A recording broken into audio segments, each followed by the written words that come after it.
B Ed 2022-24 third semester result নিয়ে অনেকেই query করছেন এবং কোয়ারি করাটা স্বাভাবিক।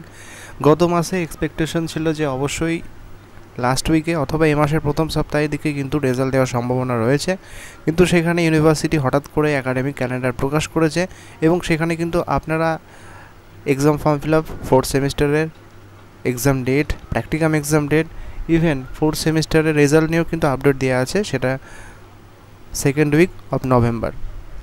যেটুকু আপডেট পাওয়া যাচ্ছে, যেহেতু আপনাদের ফোর্থ সেমিস্টারের এক্সাম ফর্ম ফিল আপ শুরু হচ্ছে ফোর্থ উইক থেকে, এই মাসের ফোর্থ উইক থেকে শুরু হচ্ছে, সেহেতু একটা সম্ভাবনা রয়েছে যে এক্সাম ফর্ম ফিল আপের আগেই, অর্থাৎ 20-22 তারিখের আগেই কিন্তু আপনাদের থার্ড সেমিস্টার রেজাল্ট দেওয়ার একটা সম্ভাবনা উঠে আসছে। কারণ প্রত্যেকটা পরীক্ষার আগেই, সেমিস্টার পরীক্ষার আগেই 2-5 দিন আগে, এক সপ্তাহে কিন্তু রেজাল্ট দেয়।